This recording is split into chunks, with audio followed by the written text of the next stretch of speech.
when I was around 38 year old. I had got my company listed at Bombay Stock Exchange. Amazing में पैदा हुआ था तब। और उसके बाद 2001 में बहुत बड़ा फेलियर भी फेस किया। जब अच्छी चीज़ें होती हैं तो एक साथ होती हैं, बुरी भी होती है तो एक साथ होती है। बुरा क्या हुआ? बुरा हुआ कि एक तरीके से बैंक्रप्सी हो गई, बड़ा नुकसान हो गया। फैक्ट्री, बंगला, कंपनी तीनों बिक गए।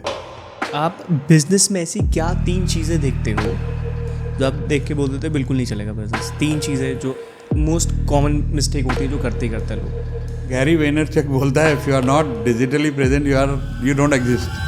जो जॉब क्विट करके बिजनेस के बारे में सोचता है उसको लगता है यार क्या महाभारत है, टीम देखनी है, फाइनेंस देखना है, मैनेजमेंट देखना है। वो दूर से ऐसा लग रहा है यार देख के अबे यार ये तो बहुत बड़ा पहाड़ है, कैसे होगा? आपको ये सिंप्लीफाई करना हो तो आप कैसे करोगे? जब मैं कई बार सेशन करता हूँ कैश फ्लो का, मैं हैरान होता हूँ। 200-500 करोड़ टर्नओवर वाले कहते हैं हमने कभी अपनी बैलेंस शीट की नहीं, सीए बनाता है। ऐसा कोई एक सीक्रेट आप बताना चाहते हो बिजनेस का जो मैजिकल हो सबके लिए? अभी हमारे सामने विजय मल्ल्या ले लो, कितना महाराजा की जिंदगी, नलके में पैसे आ रहे थे लेकिन एयरलाइन खोली तो देश ही छोड़ के भागना पड़ा, डिफॉल्टर हो गया, इतना बड़ा। So that diversification unthoughtful without having all the controls and risk management system में ना होने की वजह से मार खा जाते हैं लोग। आपका माइंडसेट इतना कैसे शिफ्ट हुआ? 300 रुपये की जॉब कर रहे थे, आईपीओ तक पहुंच गए, इतना बड़ा माइंड शिफ्ट कैसे हुआ आपका? मैनिफेस्टेशन का कई लोग ये रॉन्ग इंटरप्रिटेशन करते हैं जी, अफर्मेशन कर लो, मैनिफेस्टेशन कर लो, अपने आप हो जाए घंटा। जब भी कोई बिजनेस कर रहा है वो पैसे कमाने के लिए बिजनेस करे या आईपीओ में लिस्ट होने के लिए? आपको मौत से डर नहीं लगता? किससे? मौत से डर नहीं लगता आपको सोच के? इस सवाल क्यों पूछ रहे हो? बस मैं ऐसे ही पूछ रहा हूँ, मतलब मेरे मौत दिमाग से में डर क्यों नहीं लगता है? डर क्यों नहीं लगेगा? अगर आप अपना खुद का बिजनेस स्टार्ट कर रहे हो और आपको नहीं पता है क्या चीज़ कैसे होती है, अगर आप दूर खड़े होकर देखते हो तो बिल्कुल पहाड़ नज़र आता है। यही जो एक लंबा लर्निंग कर्व होता है ना, ये सिर्फ वो इंसान कम कर सकता है जिसको बहुत टाइम हो गया बिजनेस करते हो, जिसको तजुर्बा है।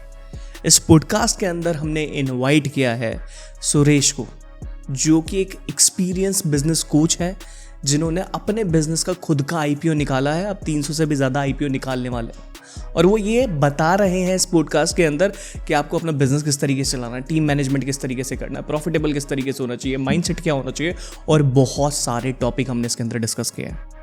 अगर आप लोगों को जानना है और डिटेल में सीखना है तो आप इस पॉडकास्ट को पूरे एंड तक देख सकते हैं। Suresh ji, welcome to the DD show. और मैं बहुत एक्साइटेड हूँ क्योंकि आप भी बिज़नेस कोच हो और मैं भी बिज़नेस कोच हूँ। आपके पास एक्सपीरियंस बहुत ज़्यादा है, मेरे पास एक्सपीरियंस कम है, तो आज आपसे बहुत सारी चीज़ें सीखनी है और बहुत सारी चीज़ें निकालनी है। तो मेरी ऑडियंस के लिए आप कम्प्लीटली नए हो, तो मैं चाहता हूँ कि एक आप छोटा सा अपना इंट्रोडक्शन दीजिए कि आप क्या करते हैं, कैसे इसमें आए। Well, thank you for inviting me here. I'm also very excited and happy to be here. देखिए, मेरी जर्नी जो शुरू हुई थी, शॉर्ट में अगर बताऊं तो एक रिफ्यूजी कैंप में पैदाइश हुई महाराष्ट्र में, जहाँ पार्टीशन में पेरेंट्स आए, और स्कूलिंग बहुत ऑर्डिनरी स्कूल्स में, छोटे मोटे जो चवन्नी वाले स्कूल होते हैं उनमें हुई, हिंदी मीडियम, और ग्रेजुएशन दिल्ली से करी मैंने। एंड फाइनली 300 रुपये की नौकरी से कैरियर शुरू करके फिर 2 साल बाद अपना किया, एक्सपोर्ट में ही नौकरी की, वहीं सीखा। और 95 तक, when I was around 38 year old, I had got my company listed at Bombay Stock Exchange. Amazing में पैदा हुआ था तब? हाँ, तब तो पैदा हुए थे, हमने उस टाइम में कंपनी लिस्ट की थी। क्या बात है। 300 टाइम ओवर सब्सक्राइब हुआ था, बहुत सारे हेडलाइन बने न्यूज़पेपर्स में, टीवी चैनल होते नहीं थे, दूरदर्शन था तो उसमें भी इंटरव्यूज़ आए। फिर प्रेसिडेंट्स अवार्ड भी मिला विज्ञान भवन में ग्रोथ का। और उसके बाद 2001 में बहुत बड़ा फेलियर भी फेस किया। जब अच्छी चीज़ें होती हैं तो एक साथ होती हैं, बुरी भी होती है तो एक साथ होती है। बुरा क्या हुआ?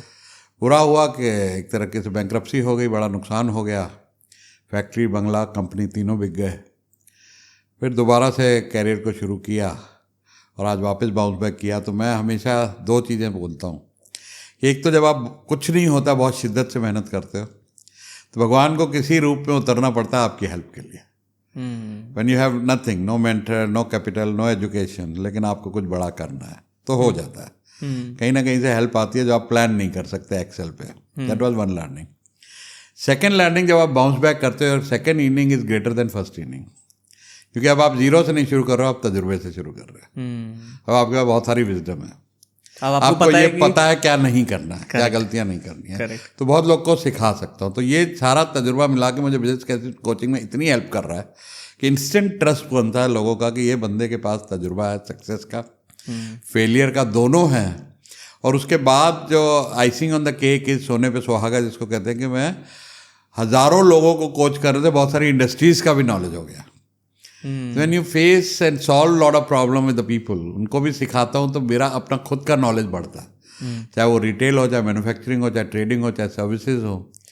तो उस वजह से स्किल्स और बढ़ गई हैं। पहले मैं सिर्फ गारमेंट एक्सपोर्ट जानता था, पहले मैं सिर्फ कोचिंग जानता था, अब मैं बहुत सारी इंडस्ट्रीज भी जानता हूँ कि how I turn around a retailer, how I turn around a builder. तो ये सारी चीज़ें और मेरी स्किल्स को बढ़ा गई हैं, मेरे तजुर्बे को बढ़ा गई हैं। Amazing amazing. मैंने आपकी बात सुन रहा था कहीं भी सक्सेसफुल होने के लिए 10,000 घंटे लगते हैं। मैं भी इस चीज़ को मानता हूँ और ये मैंने बहुत पॉडकास्ट पे बोला या 10 साल एक अगर इंडस्ट्री में आप बिता लेते हो तो आप प्रो बन जाते हो, मतलब आपको सारी चीज़ें पता होती है, या आपने 10,000 घंटे उसमें लगाए हो। आप इसको किस तरीके से देखते हो? क्योंकि आजकल की जो जनरेशन है उनको ऐसे चाहिए, कुछ भी चीज़ चाहिए फट से चाहिए। आप कैसे देखते हो उस चीज़ को?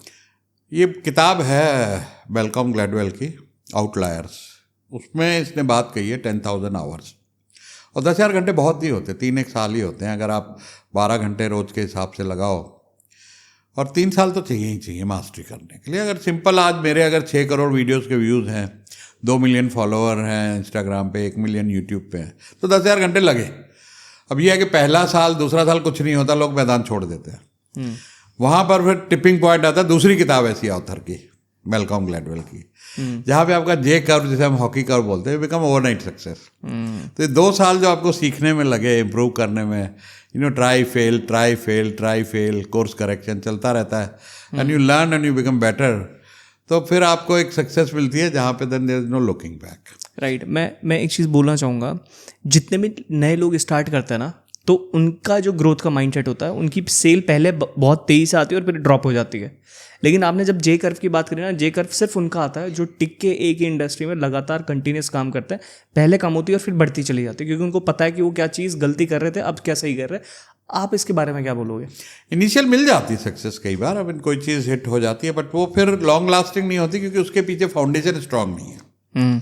तो फाउंडेशन बनती है आपकी 10,000 घंटे में, तो वो ज़रूरी है। इनिशियल सक्सेस अगर आती है तो फिर उससे बड़ा फेलियर भी एकदम आ जाता है, which is again A part of journey. वो 10,000 घंटे का हिस्सा ही बन जाता है। अगर आपका ग्राफ ऐसे जाके ऐसे आ गया, फिर ऐसे चल के फिर आया, तो you will ultimately get there. Got it. आपने देखा होगा 90% स्टार्टअप चलते और बंद हो जाता है। आप तो बहुत लोगों के साथ काम कर रहे हो और आपने बहुत सारी कंपनी खुलते हुए देखी होंगी, बंद होते हुए देखी होंगी। क्या कारण है उसके पीछे कि ये इतनी जल्दी फेल हो जाता है? पहला तो मैं समझता हूँ मेंटर का होना बहुत ज़रूरी है, क्योंकि मेंटर नहीं होता ना तो पता ही नहीं होता हमें क्या नहीं करना है, क्या करना है। गुरु की तो देखो पुराने ज़माने से बड़े बड़े राजा अपने बच्चों को पहले गुरुकुल भेजते थे, भाई सीख लो गुरु के पास। तो अब वो कल्चर चला गया है, लोग सोचते हैं जी हम यूट्यूब से सब सीख लेंगे, किताबें पढ़ के सीख लेंगे। तो एक तजुर्बेकार मेंटर होना ज़रूरी है। दूसरा, business is combination of lot of things, it's a round wheel. आपको marketing, sales, financial management, team कैसे हायर करनी है, टीम रिटेन कैसे करनी है, स्केल कैसे करना है, कैश फ्लो कैसे मैनेज करना है, सारी चीज़ें तो समझनी पड़ेंगी। तब जाके अगर एक भी डिपार्टमेंट वीक है तो आपका व्हील तो टेढ़ा हो गया। So when you have good in all the departments, तब एक सक्सेस स्टोरी बनती है। मैं उदाहरण देता हूँ, हमेशा एग्जांपल देता हूँ। शोले एक अपने आप में पिक्चर ऐसी है, हमने देखी थी 70s में। यहाँ पे एक 5 मिनट के लिए भी कैरेक्टर आया, छाप छोड़ गया। उसके ऊपर बड़ी रिसर्च हुई है, लिखा गया है कि उसकी स्टोरी, स्क्रिप्ट, हॉलीवुड से बड़े बड़े टेक्नीशियन आए उसमें। पहली 70 मूवी थी, उसकी मार्केटिंग, एक्टर्स, स्क्रिप्ट राइटर, जब सारी चीज़ें परफेक्ट हुई तो एक बड़ी हिट बनी।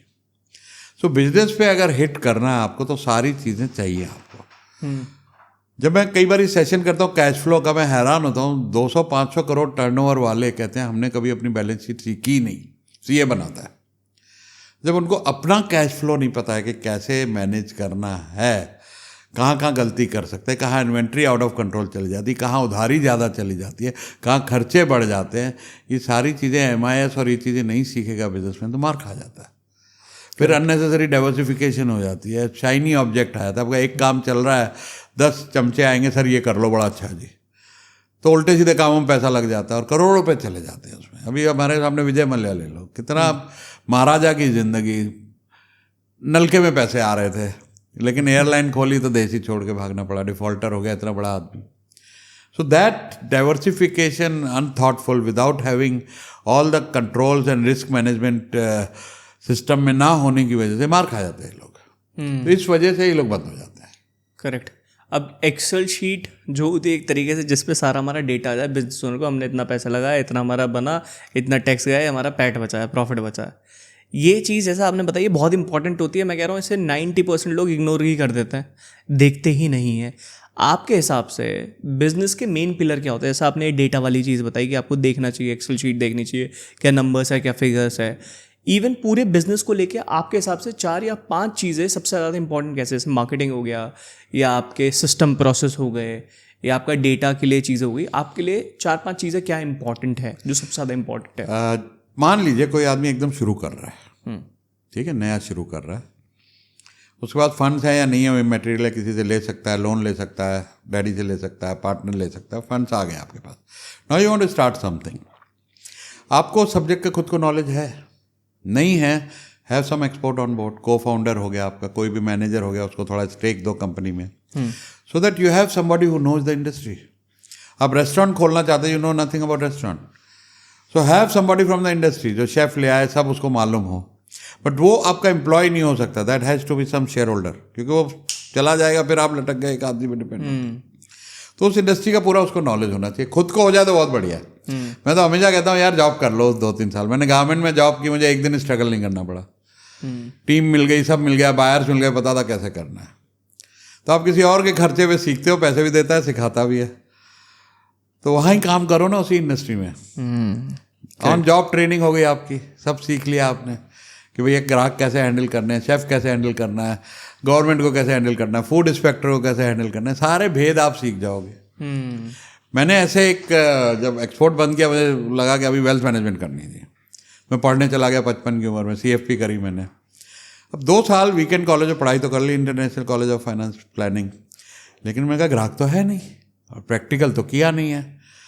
तो ये अब तजुर्बे से आ गया था कि अब वो गलती नहीं करनी है। मैंने वहाँ एक को फाउंडर उठाया जो ऑलरेडी उस इंडस्ट्री से था, जिसपे 50 करोड़ के ग्राहक थे। मैं कहा भाई तेरे को शेयर देता हूँ, ऑफिस देता हूँ, सब करके तू ग्राहक ले आ। अब उसको नौकरी से वो मालिक बन गया, डायरेक्टर बन गया कंपनी का, उसके लिए भी अच्छा ब्रेक था, और हमारी कंपनी 6 महीने में प्रॉफिटेबल हो गई, एक दिन का भी स्ट्रगल नहीं करना पड़ा। सो आप हमेशा रिस्क को मिटिगेट करके चलो। बट ये तजुर्बे से ही आता है, ये तजुर्बे से आएगा। क्योंकि आपने कितना स्मार्ट, 55 साल की उम्र बोल रहे हैं? हाँ, 55 साल की उम्र में आप पढ़ने गए, वहाँ से को फाउंडर आपने ढूंढा, फिर उसको कंपनी में डायरेक्टर बना दिया, और कमाल की बात है। ठीक है, ऑलराइट। सो एक चीज़ है कि जब भी कोई बिजनेस कर रहा है, वो पैसे कमाने के लिए बिजनेस करे या IPO में लिस्ट होने के लिए? दोनों अलग अलग सब्जेक्ट हैं। IPO के लिए अगर आपका विजन है, मैं चाहता हूँ होना चाहिए, क्योंकि आपके पास अपना मकान है, कुछ प्रॉपर्टी है, हाँ जी, आप कहीं ना कहीं साल में एक बार उसकी वैल्यू जरूर पता कर लेते होगे, और खुशी होती होगी कि यार 1 करोड़ की लिए थी, 5 करोड़ की हो गई। वही मैं बिजनेसमैन से पूछता हूँ कि आपका मोस्ट प्रेशियस प्रोडक्ट क्या है। कोई कहता है जी ये है जी, कोई कहता है ये है जी, अपने प्रोडक्ट का नाम गिनाने लगा। मैं कहा आपका सबसे प्रेशियस प्रोडक्ट है आपकी कंपनी, उसकी तो वैल्यू अनलॉक हुई नहीं। रोज सुबह 9:15 बजे स्टॉक मार्केट खुलेगी, आप इंटरनेट पे अपनी कंपनी की वैल्यू देख पाओगे, और वो टेंजिबल वैल्यू है। प्रॉपर्टी बेचने में फिर भी आपको टाइम लग सकता है, लिक्विड है, मंदी है, नहीं बिक रही है। कंपनी तो खड़े हाथों बेच लो, क्योंकि मार्केट बता रही है आपकी कंपनी 500 करोड़ की, 1000 करोड़ की है। 10 बाहर लाइन लगा के वैसे ही रोज ऑफर रहती रहेगी बड़ी बड़ी कंपनियों की, भाई हमें बेच दो, हमें बेच दो, हमें बेच दो। आज फ्लिपकार्ट ये वो बिके ही हैं, व्हाट्सएप, इंस्टाग्राम सब बिके, तो you will get offers. So that's a real value, cash value है आपकी। अब 10% बेचो, 20% बेचो, पूरी कंपनी बेच दो, लिस्ट होना बहुत ज़रूरी है। अगर आप लिस्ट नहीं कर रहे तो सिर्फ आप प्रॉफिट के हकदार हो बस। लेकिन अगर लिस्ट कर रहे हो तो आपकी कंपनी की भी वैल्यू है, which is 20x, 40x, 60x of your profit. अगर आप 20 करोड़ प्रॉफिट कमा रहे हो और स्टॉक मार्केट आपको 40 गुना वैल्यू दे रही है, तो आपकी कंपनी 800 करोड़ की है।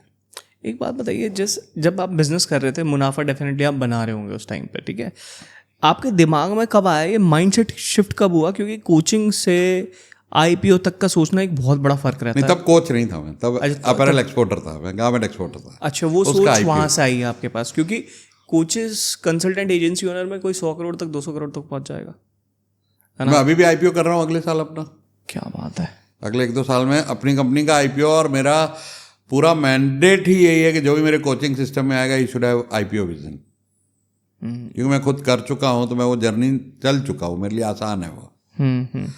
तो हमारी कंपनी भी जाएगी IPO में। हम we will make it, will corporatise it, will have tech in it, we are working on technology so that the company is not dependent on me. मेरे पे डिपेंडेंट नहीं है, तभी तो IPO आ पाएगा। अगर सारी कंपनी मेरे पे डिपेंडेंट है तो इन्वेस्टर का ट्रस्ट कहाँ से आएगा? और वैसे भी मेरी एज 67 हो गई। पहले ही लोग सोचते हैं कि पता नहीं कब टपक जाएगा। जी। सो आपने आईपीओ का एक्सपीरियंस लिया है। हाँ। लेकिन आजकल के जो डिजिटल गुरुज हैं नए, वो सिर्फ व्यूज़ के आईपीओ चलाते हैं। उसके ऊपर आपका क्या व्यू पॉइंट है? थोड़ा एक्सप्लेन करोगे व्यूज का IPO क्या है? जैसे बेसिकली लोगों अब व्यूज़ पे ज़्यादा फोकस करता है कि उनके कंटेंट क्रिएशन पे ज़्यादा व्यूज़ जा रहे हैं, सिर्फ उनके लिए वो ज़्यादा चीज़ें मैटर करती है। तो आईपीओ कितना इंपॉर्टेंट हो सकता है?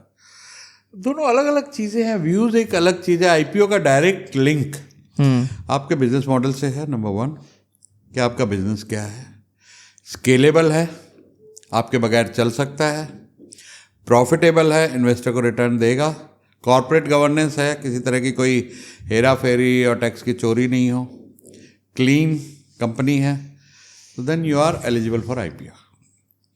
तो व्यूज़ एक कंटेंट क्रिएटर के लिए एक अलग चीज़ है। उससे अगर वो कुछ पैसे कमा रहा है, ब्रांड एंडोर्समेंट मिल रही है, यूट्यूब पैसा दे रहा है, वो एक अलग चीज़ है। बट अगर वो एक कंपनी के अंदर ला रहा है और उसको कॉर्पोरेटाइज करता है, जैसे आपने एग्जाम्पल के तौर पे ग्रोथ स्कूल सुना होगा, कुछ फंडिंग मिली है, now it has become a platform, बहुत सारे और कोचेज और ट्रेनर्स आ रहे हैं। So probably is going to be, अगर ये अच्छा काम करते हैं, अच्छा प्रॉफिट बनाते हैं, it will be a good case for IPO। हमारी इंडस्ट्री के हैं। बट अगर कोई खाली इंडिविजुअल कंटेंट क्रिएटर है या कोच है और वो पैसे कमा रहा है, तो he is not eligible for IPO till he brings company to that level जहाँ पे कंपनी उसके बगैर चल सकती है। स्केलेबल मॉडल है, कुछ ना कुछ टेक का उस पर काम है या प्लेटफॉर्म बना दिया है, और बहुत सारे कोचेज उस पर परफॉर्म कर रहे हैं, बैकएंड पे काम चल रहा है, जैसे सक्सेस रिसोर्स है, सक्सेस ज्ञान है, इस तरह के प्लेटफॉर्म है। These companies are very well eligible for in our industry for IPO। एक और चीज़ मुझे जाननी है, आपने बहुत सारे फाउंडर्स देखे होंगे जो 1 करोड़ रुपए पर मंथ पे हैं, ठीक है, लेकिन उनके सिस्टम प्रोसेस नहीं है सही तरीके से। आपको क्या लगता है वो कितने टाइम तक सस्टेन कर सकता है? क्योंकि ये समझ तो बाद में ही आती है कि भाई सिस्टम प्रोसेस कितने ज़रूरी है। पहले तो धंधा बन गया, लेकिन फिर वो मैनेज करने के लिए सिस्टम प्रोसेस आते हैं। तो आपका क्या भी है उस चीज़ को लेकर? एक स्टेज पे बहुत ज़रूरी हो जाता है, क्योंकि जब तक आप खुद कर रहे हैं, एक लाला है, सारा काम आप खुद देख रहे हैं, 10 करोड़ 12 करोड़ 5 करोड़ किसी लेवल तक आप कर पाओगे, लेकिन उसमें भी आप 12-15 घंटे घुट रहे हो। फैमिली का टाइम नहीं, हेल्थ का टाइम नहीं है, सारा कुछ आप पे डिपेंडेंट है। आप बीमार पड़े, आपको कुछ हो गया, आपकी कंपनी बंद। तो वहाँ पे सिस्टम्स और प्रोसेसेस को इमीडिएटली एक बिजनेस ओनर को इम्प्लीमेंट कर लेना चाहिए, टेक को इम्प्लीमेंट कर देना चाहिए। आजकल AI से बहुत कुछ प्रोडक्टिविटी बढ़ गई, उसको इम्प्लीमेंट कर लेना चाहिए और देखना चाहिए कि उसके बगैर अब बिजनेस चलता है कि मैं महीने में एक बार जाऊं। मैंने पीछे एक लिस्टेड कंपनी है, उसके CEO के साथ डिनर किया, तो मैंने कहा आपके जो फाउंडर हैं वो डेली ऑफिस आते? बोले नहीं। मैं कहा हफ्ते में एक बार आते? बोला नहीं। मैं कहा महीने में एक बार? बोले नहीं। तो मैं कहा कब आते? बोला 3 महीने में एक बार बोर्ड मीटिंग पे आते हैं और हम लोग रिपोर्ट बना के बैठते हैं सारे CXO CEO CFO के, क्या हुआ इस क्वार्टर में, रिजल्ट क्या है। रिजल्ट अच्छे आते हैं तो हमें बोनस मिलता है, शाबाशी मिलती है। रिजल्ट ख़राब आते हैं तो बोर्ड हमारी जान ले लेता है, और हमारी उस मामले में हालत ख़राब रहती है कि बोर्ड को रिपोर्ट देना है, तो भी परफॉर्म, अकाउंटेबिलिटी होती है। तो मैं कहा वो क्या करता है इसने कंपनी बनाई? बोला भाई उसको गिटार और गाने का शौक़ है, वो उसके अपना बैंड बनाया, इस टाइम न्यूयॉर्क में शो कर रहा हो बैठा हुआ, तो वो ज़िंदगी जी रहा है, और 10,000 करोड़ से ऊपर की कंपनी की उसकी वैल्यूएशन है। Okay, so that is the way you live your life. अगर आपके पास सिस्टम्स हैं, प्रोसेस हैं, आप लिस्टेड हो, जो आपके CEO हैं उनके पास ESOP हैं, कंपनी के शेयर हैं, अच्छी खासी सैलरी दे पा रहे हो, वो आपकी कंपनी चला रहे हैं, तो एक तरीके से वो आपकी पैसिव इनकम हो जाती है कि वो काम कर रहे हैं, पैसा आपका बना रहे हैं, शेयर होल्डर्स का बना रहे हैं, अपना भी बना रहे हैं। अभी आपकी टीम में कितने लोग हैं? मेरी टीम में 15 लोग हैं। 15 लोग हैं। मुझे ना एक सवाल है कि ये जैसे आपने बताया कि वो गिटार बजा रहा है, न्यूयॉर्क में शो कर रहा है, सो डेफिनेटली वो ऑन बिजनेस काम कर रहा है, वो इन बिजनेस नहीं है। राइट। अब ये खाली टर्म है कि एक्चुअली में पॉसिबल है, क्योंकि देखो जो इन बिजनेस काम कर रहा है वो फाइनेंस, मैनेजमेंट, सैलरी सब कुछ देख रहा है, मतलब घिरा हुआ है बुरी तरीके से। और एक होता है ऑन बिजनेस जो 3 महीने में एक बार ही ऑफिस जा रहा है, दफ्तर जा रहा है, अपने डिसीजन मेकिंग बता रहा है। तो ये कब पॉसिबल हो पाता है इन बिजनेस से ऑन उसके बिजनेस? लिए स्केल करना बहुत ज़रूरी है। पहली बात तो आपका प्रॉफिट बड़ा बढ़िया होना चाहिए, कुछ डिफरेंशिएटर होना चाहिए बिजनेस में। जड़ है, रूट कॉज है, डिफरेंशिएटर नहीं है, कमोडिटाइज बिजनेस है। देखिए, आप जिस तरीके का पॉडकास्ट कर रहे हैं, आपकी एक अपनी निश है, मेरी एक अपनी निश है। मैं आपको कॉपी करूंगा, I can not be better than you, आप उसकी मास्टरी कर चुके हो। आप मेरे को कॉपी करोगे, you can not be better than me, मैं उसमें कई साल लगा चुका हूँ। तो हम अपनी अपनी निश, अपने अपने डिफरेंशिएटर पे काम करें ना। मैं IPO कर चुका हूँ, मेरा डिफरेंशिएटर है। मैं OKR का गूगल करेंगे, बेस्ट कोच हूँ इंडिया, राइट। तो कुछ चीज़ें मेरे डिफरेंशिएटर मैंने क्रिएट किए हैं जो मार्केट मुझे उसका रिवॉर्ड देती है। तो जब आप ये चीज़ें कर लेते हो कि आपका एक डिफरेंशिएटर हो गया, स्केल कर लिया, और आपने कंपनी को प्राइवेट लिमिटेड या लिमिटेड कर दिया, तो आपने ESOP दे दिए, एम्प्लॉयज़ को भी शेयर मिल गए, तो अब उनका विजन आपसे अलाइन हो गया, वो भी अपने आप को ओनर समझने लग गए। तो जब आप लिस्ट करोगे, वो देखेंगे कि यार कंपनी हमारी 1000 करोड़ की हो गई, हमारे शेयर की वैल्यू भी 1 करोड़ हो गई। अभी स्विगी का IPO आया, 500 एम्प्लॉय करोड़पति बन गए। तो जब एम्प्लॉय अलाइन हो जाता है आपके साथ, वो मालिक की तरह सोचता है, तो मैजिक होता है। फिर आप अच्छी सैलरीज दे सकते हो। ESOP पे उनको लगता है कि 6 साल 10 साल में हमारे भी कई करोड़ बन जाएंगे। भाई मेरे सिस्टर का बेटा HDFC बैंक में लगा था, 10-12 साल में उसके 5 करोड़ के ESOP हो गए। तो वहाँ रिटेंशन भी बढ़ जाती है, हायरिंग में आपको बेस्ट टैलेंट मिलता है, और वो परफॉर्म भी बढ़िया करते हैं, तो आप फ्री हो जाते हो। लाला को दम नहीं तनख्वाह देने का। वो कहा यार मैं खुद ले जाऊं या तुम्हें दूं, 1 करोड़ रुपये कहाँ से लाला जी तनख्वाह दे देंगे। लेकिन जब आप लिस्टेड हो, आपका 10-15 हज़ार करोड़ का वैल्यूएशन है, आपने कुछ सैलरी, कुछ ESOP मिला के बढ़िया बढ़िया टैलेंट रख लिया, वो काम करेंगे। सिस्टमाइज बिजनेस है, आपके बगैर चलेगा। करेक्ट। वो तभी पॉसिबल है, नहीं तो लाला को बड़ा हिम्मत नहीं होती इतने पैसे देने का। फिर ESOP नहीं देता, एम्प्लॉय कहता है यार मुझे अपनी तनख्वाह से मतलब है, आपको जो करना करो जाके। आपको क्या लगता है कोचिंग बिजनेस, मुझे जो लगता है मेरे एक्सपीरियंस है कि कंप्लीटली डिपेंडेंट है बिजनेस ओनर के ऊपर। जो कोच है वो नहीं है तो बिजनेस भी नहीं है। आप एग्री करते हो इस चीज़ से? 100%, 1000%। और जो 1000 करोड़ की अगर हम बात करें, तो कोचिंग बिजनेस से पॉसिबल नहीं है ना वहाँ पे जाना। प्लेटफॉर्म बनाना पड़ेगा। करेक्ट, मतलब आप सेस कोच बेस्ड। से प्लेटफॉर्म बनाओ।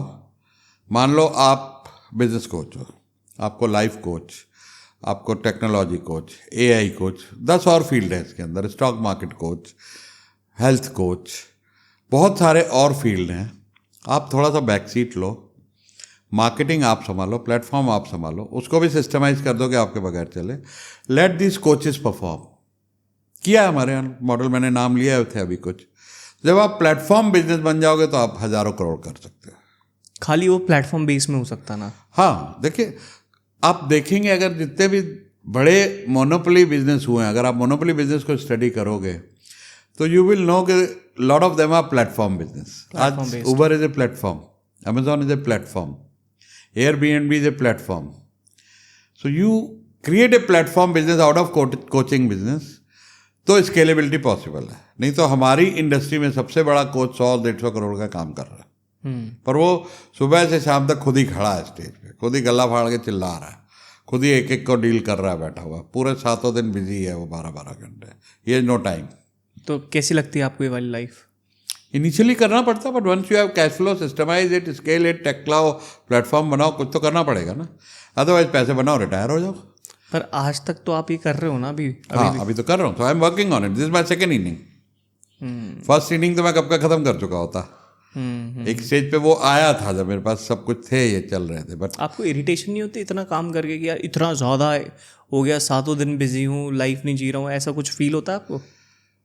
बिल्कुल भी नहीं, क्योंकि पैशन है आपका।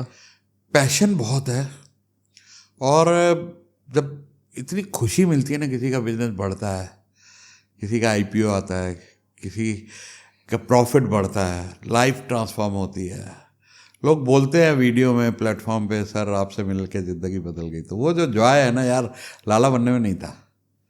वहाँ पे हम सिर्फ पैसे कमा रहे थे, इज्जत नहीं थी, प्यार नहीं था, सम्मान नहीं था। यहाँ गुरु वाला सम्मान है यार, which is I will consider it के एटलीस्ट पैसे के साथ साथ ये भी बहुत ज़रूरी है। चस्का ज़्यादा किस चीज़ का बुरा है, फेम का या पैसों का? मैं कोई कंपैरिजन नहीं करूँगा ना। आपको अगर राइट हैंड इंपॉर्टेंट है या लेफ्ट, दोनों इंपॉर्टेंट है। पैसा भी इंपॉर्टेंट है, फेम भी इंपॉर्टेंट है, दोनों चाहिए ना हमको। ठीक है, मैं मानता हूँ। जैसे एक इंसान मैंने जितना भी देखा है, जितने भी मिलेनियर बिलेनियर है, वो जब बहुत पैसा बना लेता है ना, तो वो विजिबिलिटी ढूंढता है कि कहाँ से हमें विजिबिलिटी मिल जाएगी। और ये एक्सपीरियंस मैं आपको इसलिए बता रहा हूँ क्योंकि अभी मेरा ना था कि बिलेनियर को कैसे अप्रोच करना है किसी भी चीज़ों के लिए, कि क्या ऑफ़र है मेरे पास करने के लिए। तो एक बिलेनियर है, मैंने उनको अप्रोच करा, तो मैंने अप्रोच करा कि यार मुझे आपके साथ पॉडकास्ट करना है, उन्होंने एग्री कर लिया। तो मेरे पास कुछ चीज़ थी, मतलब उनके पास पैसा तो इतना है, लेकिन वो विजिबिलिटी चाहते हैं हम इस एज में। तो आप इन दोनों को कैसे देखते हो सकता है कोई शुरू में पैसा कमा लिया, अब उसको फेम चाहिए। नीड तो दोनों की है, दोनों अगर साथ साथ चला लो तो बहुत बढ़िया। अब हम दोनों साथ साथ चले। मेरी फर्स्ट इनिंग में एक ही चीज़ चली, दैट वाज ओनली मनी। लेकिन अब इस इंडस्ट्री में आने के बाद दोनों साथ चल रहे हैं।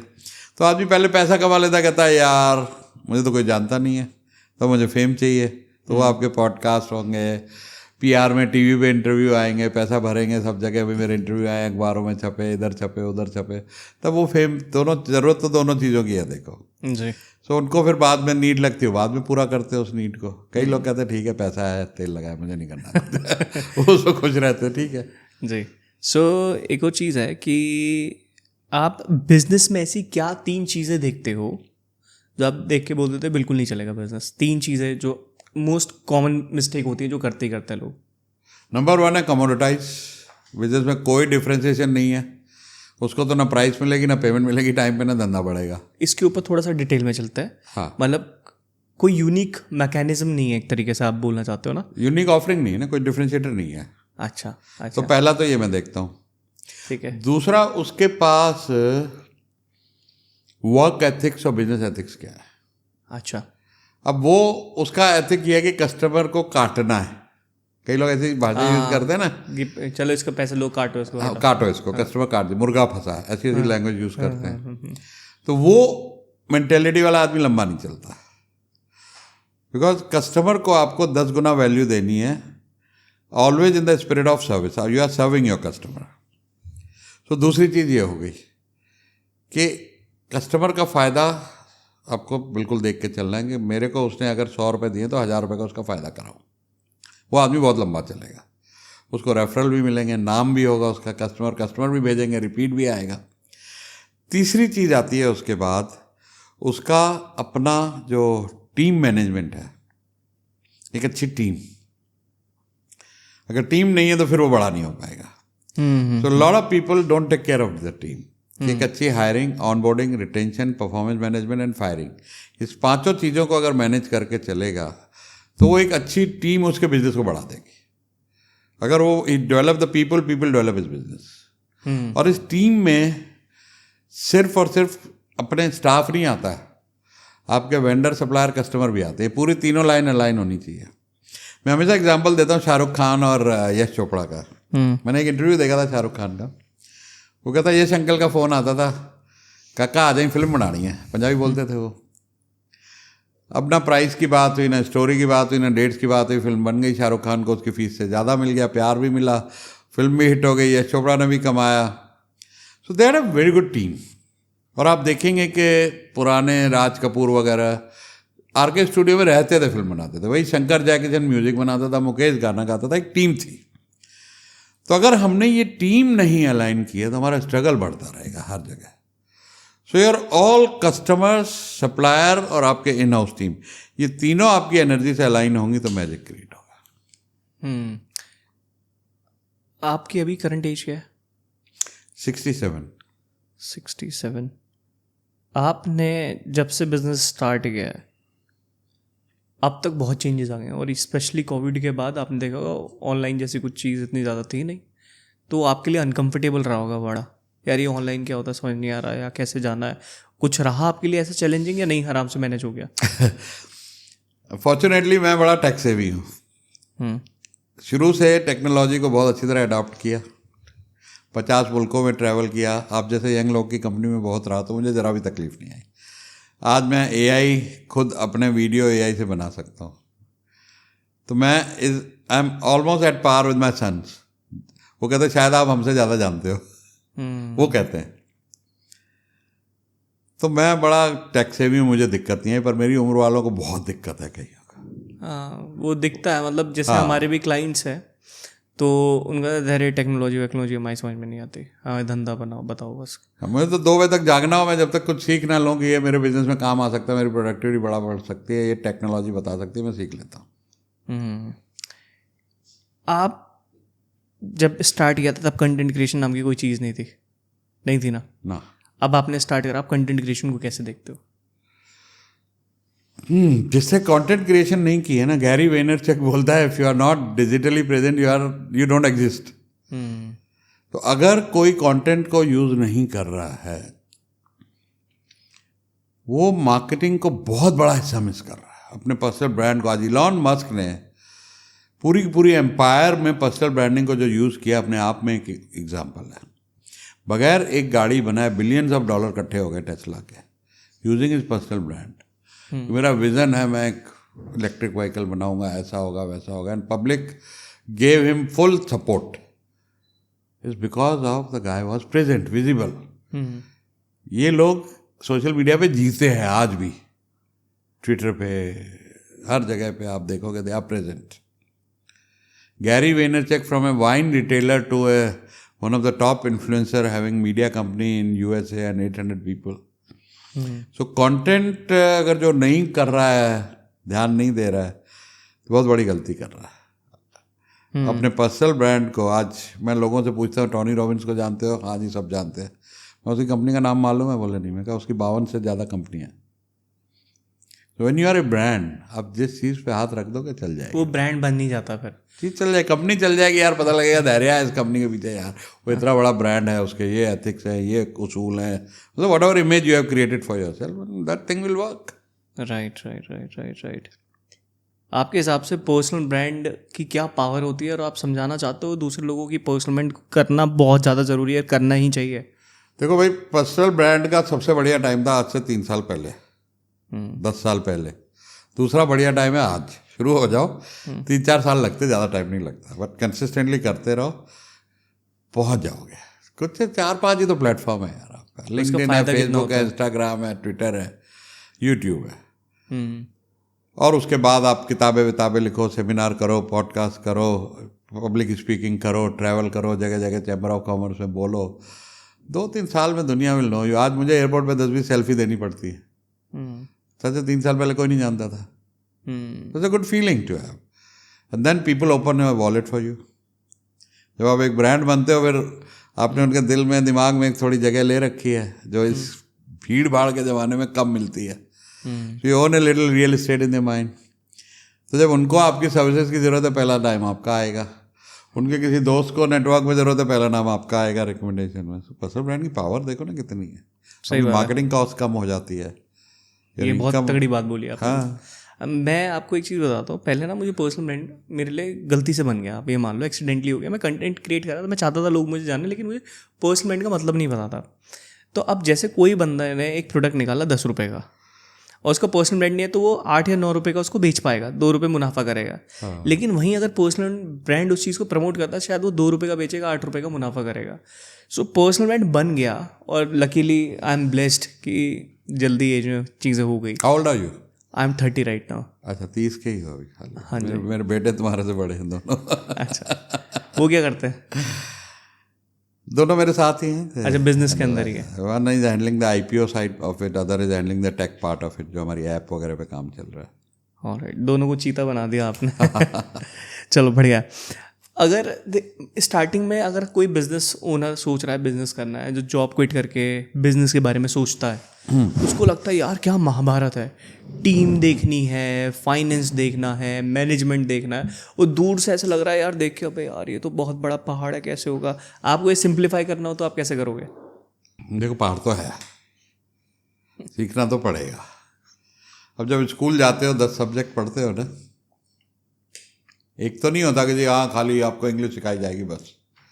You learn everything. तो यहाँ भी सब सीखना पड़ेगा, सीख लो। अब जैसे आपने इतना टाइम लगा दिया बिजनेस में, इतना लंबा एक्सपीरियंस आपके पास, किसी को जल्दी करना, क्या बोलोगे आप? बाय माई टाइम, मैं सिखा दूंगा। पर ये चीज़ बहुत बाय द बेस्ट है। एक्सपर्ट्स। अब मुझे हेल्प चाहिए थी, 67 हूँ, स्टेज पे 3-3 दिन बोलना होता है, तो मेरे चेन्नई में हेल्थ कंसल्टेंट है, हर सैटरडे उसको रिपोर्टिंग होती है, इस हफ्ते क्या खाया क्या पिया, हर 3 महीने में ब्लड रिपोर्ट जाती हैं। आई हैव ए ट्रेनर, हर रोज़ सुबह आता है, एक्सरसाइज कराता है, वेट लिफ्टिंग कराता है कि you are getting old, muscle loose नहीं होने चाहिए, टांगों में जान होनी चाहिए, खड़े रहना है। आई एम बाइंग इट ना, पैसा खर्च करके वो सर्विसेज ले रहा हूँ जो चाहिए, तो आप खरीद लो। यार एक बात बताओ, आपको मौत से डर नहीं लगता? किससे? मौत से, डेथ से डर नहीं लगता आपको सोच के? इस सवाल क्यों पूछ रहे हो? बस मैं ऐसे ही पूछ रहा हूँ, मतलब हाँ, मेरे मौत दिमाग से में डर क्यों नहीं लगता यार? डर क्यों नहीं लगेगा? लगता है आपको? Who wants to die? कोई कहता है हाँ मैं मर रहा हूँ, वो तो जो डिप्रेस आदमी हो कहता मरना। एक वाइब्रेंट आदमी जो इतनी बढ़िया ज़िंदगी जी रहा है, इतना नेम फेम मज़े कर रहा है ज़िंदगी में, फैमिली बढ़िया है, मैं क्यों इतनी मेहनत कर रहा हूँ हेल्थ के ऊपर, एक्सरसाइज के ऊपर? I want to live longer, it's one of my goal to live 100 years with good health. और मैं तो कहता हूँ साइंस जो तरक्की कर रही है, 20-30 साल जी लो, मरने नहीं देंगे अगले 50 साल और। देखो ना, एवरेज एज आज 75 पहुँच गई। माई डैड डाइड एट 48, 48 साल की उम्र में डेथ हुई थी। उस जमाने में 50-55 से ज़्यादा कोई जीता ही नहीं था। आज 75 तक तो हम वैसे ही जी जा रहे हैं, हमें डाइट पता क्या करनी है, माहौल बढ़िया है हमारा। तो अब साइंस और जैसे बढ़ रही है, रिसर्च इतनी हो रही है, ये तो अब 200-300 साल नहीं मरने देंगे हमको। पता है, आपने बहुत पॉजिटिव बात बोली। पता है, लोग सोचते हैं कि अरे पॉल्यूशन बढ़ रहा है, पानी अच्छा नहीं, ये नहीं है, इसलिए लोग जल्दी जा रहे हैं। लोग इस तरीके से देखते हैं, आपने इसको बिल्कुल दूसरे एंगल से देखा कि टेक्नोलॉजी है, ये सारी चीज़ें हैं। ये बहुत बढ़िया चीज़ आपकी। अगर आपको बिजनेस को सिंप्लीफाई करना हो, मतलब है तो 10,000 चीज़ें। अब जैसे फॉर एग्जांपल मुझे कुछ चीज़ सीखनी है, मैं हाई टिकट में आया क्योंकि मुझे लगता था, मैं लो टिकट में था पहले, अगर आपको बताऊँ तो 2,000 के, 5,000, 10-15,000 के हमारे टिकट स्टार्ट होते थे। फिर उसके बाद हमने 1.5 लाख का और 12 लाख का स्टार्ट करा। तो अब ये था कि 2,000 से सीधा 1.5 लाख का कौन खरीदेगा? ये बिल्कुल नहीं आ रहा था करना, समझ में भी नहीं आ रहा था। पहले तो 3-4 महीने एक भी सेल्स नहीं हुई और किसी ने कोई भाव नहीं दिया। तो फिर उसके बाद मैंने डिसाइड किया किसी से सीखना पड़ेगा जो ऑलरेडी कर रहा है। मैं सर्च किया हाई टिकट के अंदर कौन कौन है, तो मुझे एक सैम ओवेंस के बारे में पता चला। School.com, अभी वो प्लेटफॉर्म में रिटायर्ड हो गए हैं। अच्छा, डेनलॉग भी तो करते हैं ना, डेनलॉग भी करता है, लेकिन पर मैंने सीखा सैम ओवेंस से। फिर मैंने उनसे सीखा, मैं यार बाद में दम है। अब वो जो उनको टाइम लगा 10-15 साल, वो मैंने 1 साल के भीतर सीख लिया, राइट। काम करके इम्प्लीमेंट करके। तो मेंटरशिप का तो बहुत फ़ायदा होता है। ये तो पता है कि भाई क्या गलती नहीं करनी और क्या करना है, डायरेक्ट वो बता देते हैं। फिर 10 चीज़ें और आगे की इम्प्रोवाइज हो जाती है। तो आपके हिसाब से आपने कितने लोगों की मेंटरशिप लिया? क्या करंटली आपका कोई मेंटर है इस वक्त? मेंटर? हाँ, in the area of health है, मैंने बताया ना, चेन्नई में है। ठीक है। मेरा यंग ट्रेनर है आपकी उम्र का, जो आता है हर सुबह रोज़ एक्सरसाइज कराता है। So he is a trained professional, certified trained professional, वो अच्छी तरीके से कराता है। तो ये 2 लोग तो अभी फ़िलहाल मैंने रखे हुए हैं, बाकी कहीं कोई ज़रूरत होती है जिधर भी तो मैं सीख लेता हूँ। जी। सो जैसे मैंने आपको बताया कि बिज़नेस बहुत कॉम्प्लेक्स होता ही होता है, हर चीज़ देखनी पड़ती है। अगर आपको बिज़नेस को सिंप्लीफाई करना है और सामने लेमैन इंसान को बताना है भाई ये 5 चीज़ों का तो ये ध्यान रखना, तेरा बिज़नेस चलेगा, बस इन 5 चीज़ों के अलावा कुछ नहीं देखना, तो आप क्या बोलोगे? मैंने जैसे बताया कि एक तो या तो खुद एक्सपर्ट हो जाओ या एक्सपर्ट लगा लो। जैसे मैंने वेल्थ मैनेजमेंट किया, जाके पढ़ाई कर ली, या कोई एक्सपर्ट साथ में को-फाउंडर रख लो, ठीक है। दूसरा, अपना फाइनेंशियल मैनेजमेंट जरूर सीख लो, उसमें सीए पे डिपेंड नहीं रहो। You should learn to read the balance sheet कि क्या करना है। तीसरा, अपने कस्टमर्स का ध्यान रखो। चौथा, अपने एम्प्लॉयज़ का ध्यान रखो। पांचवा, पूरा एनवायरनमेंट जो दे रहे हो स्टाफ को, टीम को, वो हेल्दी और ग्रोइंग रखो। क्योंकि अगर एनवायरनमेंट सही नहीं, आपने बेस्ट से बेस्ट हायर कर लिए, कोई रुकेगा नहीं। So you have to maintain a very healthy and good environment in the company जहाँ पे people love to come। आज देखो, कोई भी बच्चा जो नौकरी कर रहा है ना, हमारे डैड नौकरी करते थे मजबूरी में कि 4 बच्चे पालने हैं, पढ़ाने हैं। बॉस की डांट भी सुनते थे, परेशान भी रहते थे, नौकरियाँ इतनी थी नहीं। आज बच्चों के माँ बाप ने घर बना दिए, गाड़ी वाड़ी उनके पास है, उनको ये टेंशन नहीं है कि भैया मुझे कोई घर चलाने के लिए नौकरी करनी है। They're looking for a very healthy and nice environment to work। उनको ये भी पता है यहाँ से छोड़ोगा कि 5,000 ज़्यादा वही मिल जाएगी. So then how do you retain employees? So total game has changed now. If you go to Google's office, आप देखोगे कि शॉकिंग कि 12,000 फुट की कैंटीन है, इंडियन कॉन्टिनेंटल चाइनीज सब खाना पड़ा है वहाँ पे. एवरी एम्प्लॉय हैज़ 10 फुट में फूड स्टेशन है. उनको वहाँ रिलैक्स करें, स्पा जाए, सो जाए, कुछ भी करें, everything is in house. They giving so much for employees की लाइन आदमी तरसता है गूगल में नौकरी मिल जाए. You have to create that environment that लोग आपके यहाँ आने को तरसें कि यार कंपनी में जॉब मिल जाए और छोड़ने से डरें. यहाँ नहीं छोड़ेंगे, बहुत अच्छी कंपनी है. सूरत के एक साहू जी हैं, 1100 लोगों को, एम्प्लॉय के माँ बाप को ट्रेन भर के ऋषिकेश भेज दिया तीर्थ यात्रा पे. अब उसके माँ बाप क्या कह रहे, बेटा कंपनी में छोड़ना. फिर उनके सास ससुर को भी भेज दिया. अभी वो भी बोल रहे दवा दिए कंपनी ना छोड़ना. ये स्टोरीज कमाल की है, कितना करते हैं वो टीम के लिए. एक छोटी चीज़ आपको बताऊं, जो सुन रहे हैं इसको ध्यान से देखें कि फेयरवेल सब करते हैं, एम्प्लॉय जाता है. अरे जाने की पार्टी कर रहे हो पागलों, आने की पार्टी करो.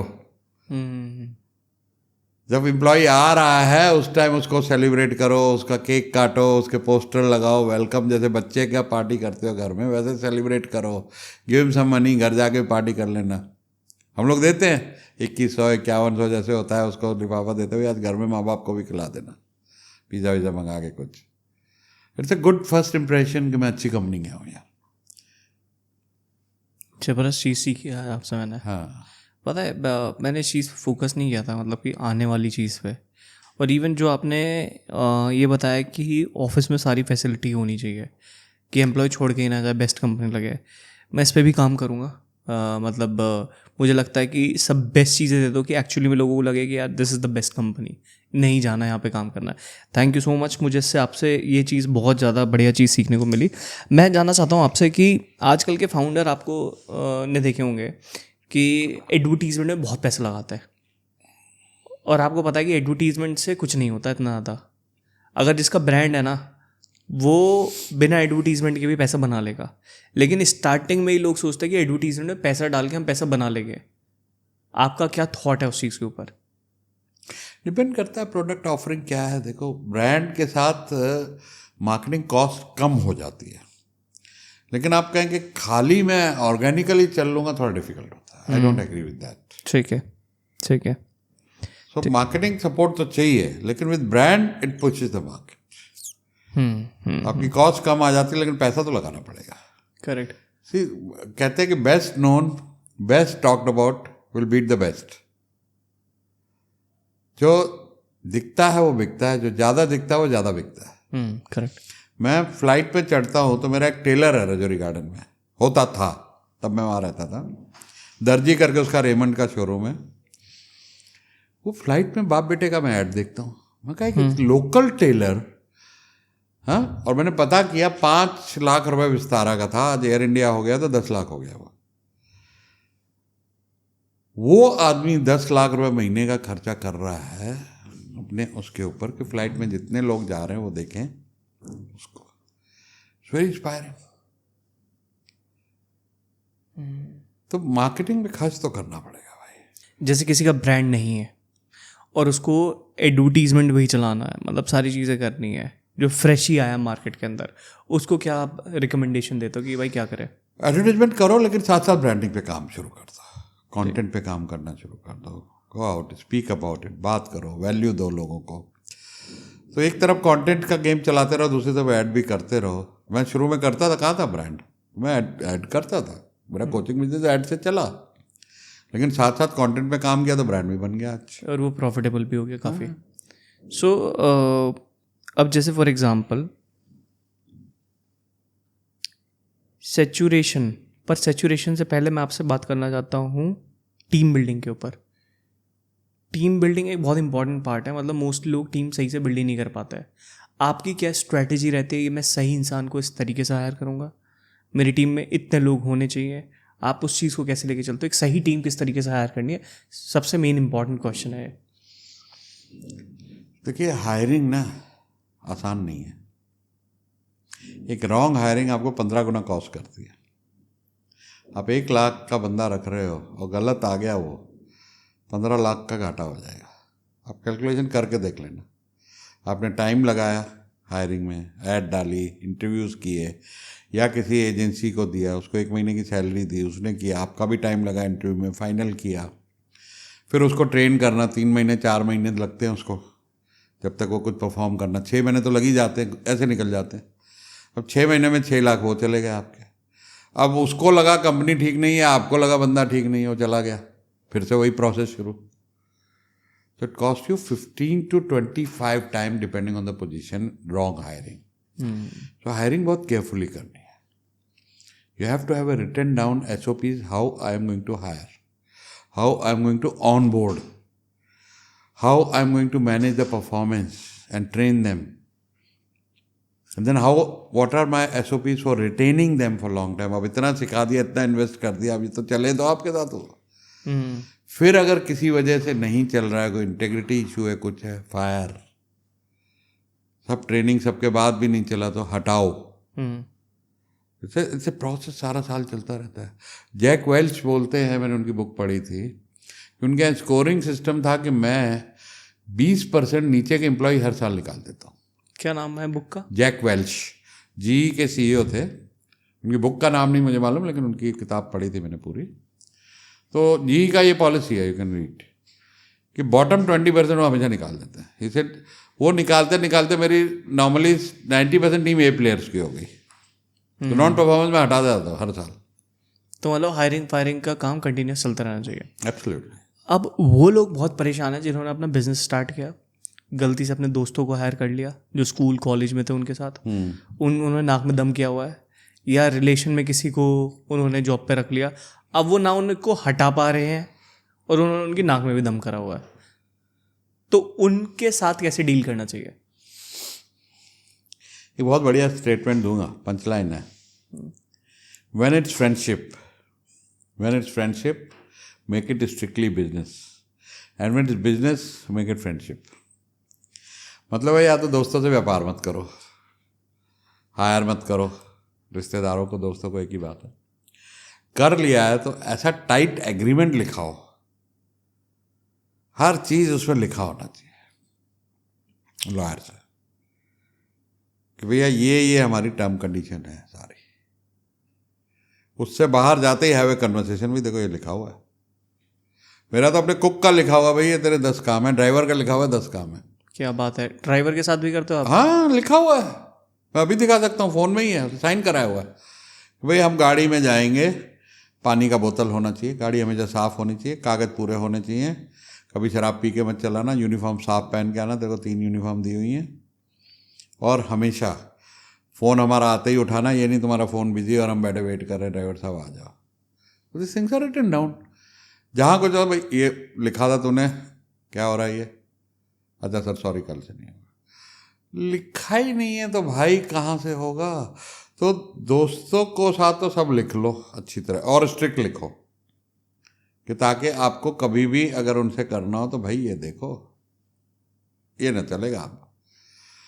दूसरा जो मैंने बोला, जहाँ बिजनेस है फ्रेंडशिप कर लो, तो B2B में अपने कस्टमर्स को तो ऐसा दोस्त बना लो, लिटरली बेबी सिटिंग करो उनके साथ, पिक्चर देखो, पिकनिक जाओ, गोल्फ खेलो, ट्रैवल। B2B बिजनेस के अंदर कह रहे हो?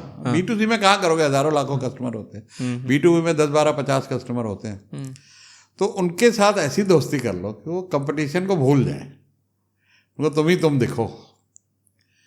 एक बहुत बढ़िया कीथ फराजी की किताब है, नेवर ईट अलोन। हाँ, नेवर ईट अलोन। तो ये मैं प्रैक्टिस करता था 90s में।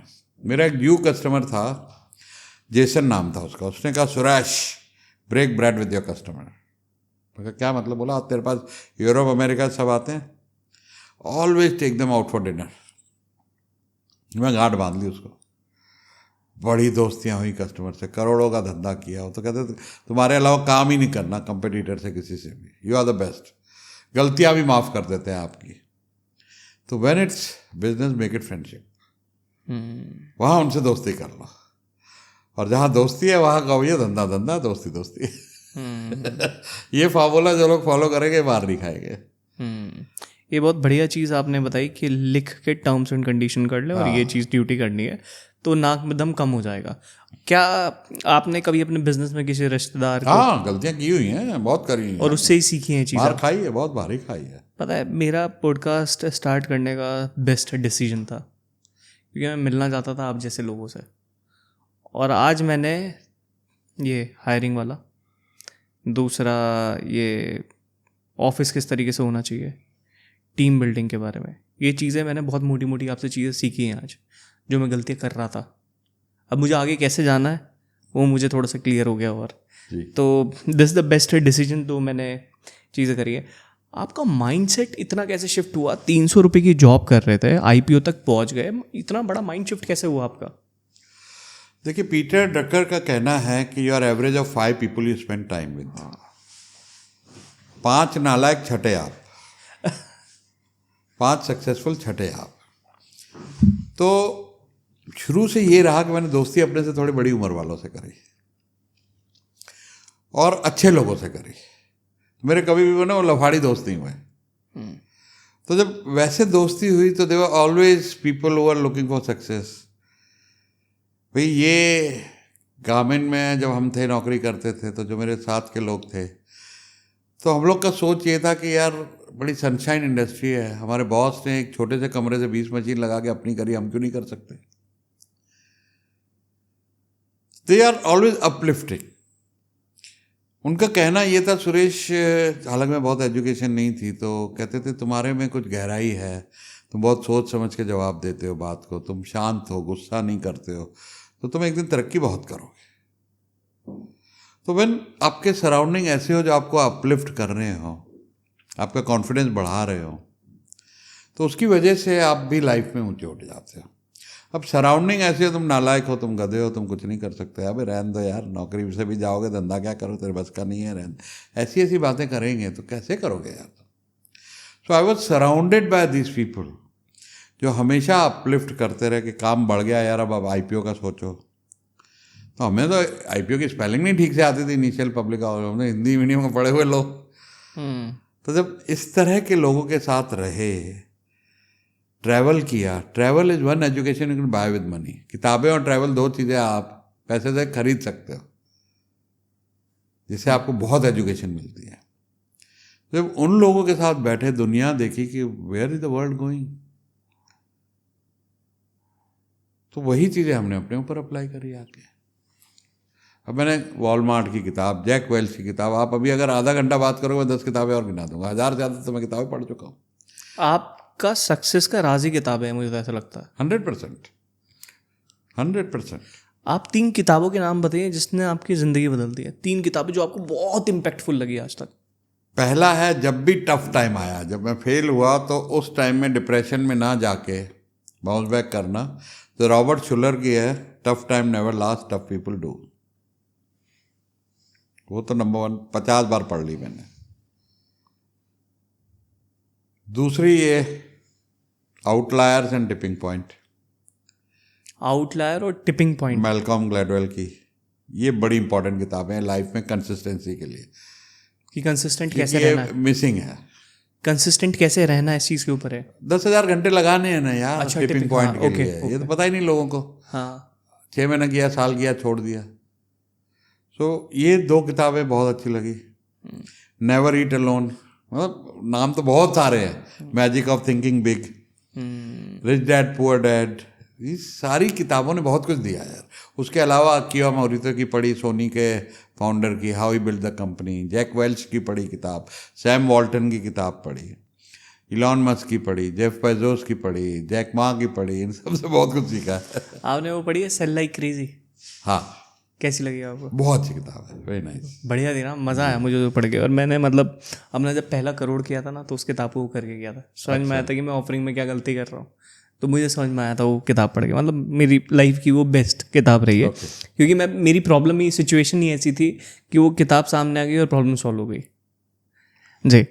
सो आपने 65 की एज में आई थिंक कोचिंग स्टार्ट किया, कब से स्टार्ट किया? सही मायने में 61 की उम्र में आपने स्टार्ट किया। आपको यही लगता कि अगर मैं थोड़ा जल्दी स्टार्ट कर लेता तो जो और ज़्यादा बढ़िया होता? फील होता है ऐसा आपको? जब जागो तब सवेरा है यार। हम्म। बहुत लोग से आगे निकल गया हूँ और अगले 2-3 साल में और बहुतों से आगे निकल जाऊंगा, तो काहे को मैं रिग्रेट कर रहा हूँ? जो 20 साल से कर रहा है मैं उससे आगे निकल जाऊंगा। Got it. तो मैं तो डबल स्पीड से चल ही रहा हूँ ना। जैसे आपने बताया कि अभी आप वेबिनार करके आए हो और आपने प्राइस थोड़े से ड्रॉप करा है, आपने बताया जैसे अभी, तो आपको लगता है सैचुरेशन पार्ट पे आता है, क्यों आता है ऐसा? सैचुरेशन पार्ट नहीं है, लेकिन कहीं ना कहीं पे देखिए, आप हमारी इंडस्ट्री में जब हम लोग कुछ फ्री करते हैं या 99 रुपीज़ का करते हैं, तो ये एक इनिशियल रिलेशनशिप है। इसको हम लोग बोलते हैं फेबे, front end and back end. अब आपने एक कैफ़े खोला है, किसी को नहीं मालूम, कैसे चलाओगे? तो आप उसको एडवर्टाइज कीजिए कि भाई संडे को 12 बजे तक सैंडविच और कॉफ़ी फ्री है, आ जाओ। आ जाएंगे लोग, भीड़ लग जाएगी। अब आपने 4-5 लाख रुपए का इन्वेस्टमेंट किया, उसको मार्केटिंग कॉस्ट समझ के, वहाँ पे लोगों को ट्रस्ट बना, सर्विस अच्छी लगी, एम्बियंस अच्छा लगा, दिल कम एंड पे। अभी जहाँ हम बैठे हैं, मान लीजिए हम 1,000 रुपये के समोसे मंगाते हैं, और ये हमारी एक दुकान है जहाँ छोले भटूरे ये वो है, मैं 1000 के समोसे मंगा के बाहर फ्री बांटता हूँ, भीड़ लग जाएगी। अब 1000 लोग आएंगे, 1000 समोसे मैं 1000 लोग को खिलाता हूँ, उनमें से मेरा आदमी उनको बोलता भाई अंदर आ जाओ, छोले भटूरे बहुत बढ़िया है, 100 रुपये के। तो 10-20 लोग आएंगे, 100 रुपये के छोले भटूरे खाएंगे। तो ये मेरा फ्रंट एंड हो गया, समोसा छोला भटूरा मेरा बैक एंड हो गया। उसमें आप प्रॉफिट निकाल लोगे, वहाँ प्रॉफिट फिर वो बार बार आएगा। So this is front ending, back ending. Saturation कुछ नहीं है, मार्केट डायनेमिक होती है, टाइम टू टाइम अपनी प्राइसिंग स्ट्रैटेजी ये वो चेंज करते रहो थोड़ा बहुत, बस फाइन। किस लेवल पे कितना ट्रस्ट बन रहा है आपको देखना पड़ेगा कि आपका कस्टमर कितना पैसा देने को तैयार है किस लेवल पे। जो आज 99 दे रहा है, कल 5000 देगा, 20,000 देगा, 2 लाख, 5 लाख। अब लोग ऐसे आ जाते हैं जो कहते हैं मेरी कंपनी में स्टेक ले लो जी, इसी में से। मैं कहा जी आप शेयर होल्डिंग ले लो, हमारे मेंटर बन जाओ, बोर्ड पे आ जाओ, आप हमारी ज़िंदगी में कहीं जाना मत जी, हमें तो आप ही चाहिए। तो उसमें झटके वैसे भी लोग आ जाते हैं। तो अब मैं इनिशियली सीधा बोल लूँ, धैर्य अपनी कंपनी मेरे को शेयर दे दे यार, हाँ, और मेरे को साल की 15 लाख 50 लाख फीस दे दे, नहीं दोगे? But when you deal with me 1-2 साल देखोगे, आपको लगेगा यार ये आदमी तो मुझे बोर्ड पे चाहिए, तो आप ले लोगे मुझे। तो दैट इज बैक एंडिंग। अब सबसे इम्पॉर्टेंट है कि सैचुरेशन आप किस तरीके से देखते हो। मतलब एक तो आप कह रहे हो कि सैचुरेशन चलो कुछ नहीं है, प्राइस ऊपर नीचे कर लिया हमने, या बहुत सारे लोग तो ऐसे होता है कि वो अटक जाता है बिल्कुल, क्या मुनाफा नहीं हो रहा है, ऐसा लग रहा है सैचुरेट हो गया। आप उस चीज़ को किस तरीके से देखते हो? एक थ्योरी है रेड ओशन ब्लू ओशन। हाँ, मैं करेक्ट, देखे ना, आपने एक ब्लू ओशन आज बना लिया। आज मान लो मैं IPO का कोच हूँ, अब एक टाइम आएगा बहुत सारे लोग और आ जाएंगे IPO में। ऑलरेडी 1-2 लोग कर रहे हैं, आइडिया टू IPO ये वो बहुत कुछ चल रहा है। तो हो सकता है 2 साल 4 साल में इसकी सैचुरेशन है, there are too many choices available. But मैंने ओवर द टाइम अगर इतना मोट क्रिएट कर दिया, तो पहले ज़माने में खाई बना देते थे ना कि दुश्मन ना आ पाए किले की तरफ। भाई साहब क्या बात कर रहे हो, पता है मेरी स्ट्रेटेजी है एक बैकएंड की, मोट स्ट्रेटेजी नाम रखा हुआ है मैंने उसका। तो आपने मोट बना लिया। अब मेरा मोट क्या है, मेरे पास फुल फ्लैज PR एजेंसी है, मैंने 500 प्रेस रिलीज दे चुका हूँ जी, मेरे IPO वर्कशॉप हो रही है SME IPO। मैंने हर कीवर्ड के ऊपर वीडियो बना दिया SME IPO का, हर कीवर्ड पे, how to do SME IPO, eligibility क्या है, सब कुछ आप देख लेना गूगल पे। डोमेन SMEIPO.com मैंने 1 लाख रुपए में खरीद लिया। दैट इज माई मोट ना। तो बहुत, अब 500 IPO जब मैं ले आऊंगा तो कौन टकराएगा यार। फिर भी मान लो वो ब्लू ओशन मेरा रेड हो गया, तो मैं तब तक कुछ और ढूंढ लूंगा ना। मैं तो रोज ये काम करना है यार। You can't be complacent in business. तो मतलब डरते ही नहीं हो, सैचुरेशन कुछ है नहीं आपके लिए, रोज ढूंढना पड़ेगा यार। जिस दिन समझो हम सो गए उस दिन मर गए। या तो एग्जिट कर लो पैसा कमा के, भाई अभी आई एम डन, अब मैं ये सब भाग दौड़ से बाहर हूँ, मैं वॉरेन बफेट बन गया हूँ, मैं सब कंपनी में पैसा लगा रहा हूँ और अब मैं किसी की कोई कुछ नहीं करता। Then you are away from these things. या आपकी पैसिव इनकम, किराया आ रहे हैं, डिविडेंड्स आ रहे हैं, जितना चाहिए उससे कई गुना ज़्यादा आ रहा है, you are happy in your life. But if you are in business to be ahead in the curve always, तो जैसे शिप चलता है ना, तो वो सेंट्री देखता रहता है भाई कहाँ आइसबर्ग है, कहाँ एक्सीडेंट हो सकता है, वो देखते रहना पड़ेगा। लोग शॉर्ट करते हैं, मैं SWT करता हूँ, strength weakness and trend. Trend नहीं वॉच करोगे तो कहीं ना कहीं भैया टाइटैनिक की तरह डूब जाओगे, टक्कर हो जाएगी। Keep watching the trend, what is happening in the market, चल क्या रहा है, where is your blue ocean, क्या नया इनोवेशन करना है हमको। वो हर बिजनेसमैन को ये रोज की लड़ाई है भाई, करती रहनी पड़ेगी। जी, आपने एक प्लेटफॉर्म बनाया तजुर्बा, थोड़ा सा बताएंगे उसके बारे में, क्या है?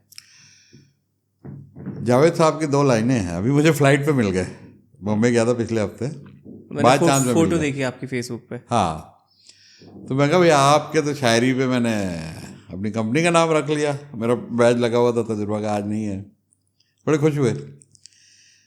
तो 2 लाइनें उनकी, क्यों डरें कि ज़िंदगी में क्या होगा, क्यों डरें कि ज़िंदगी में क्या होगा, हर वक्त क्यों सोचे कि बुरा होगा, कुछ नहीं हुआ तो क्या हुआ, तजुर्बा तो नया होगा।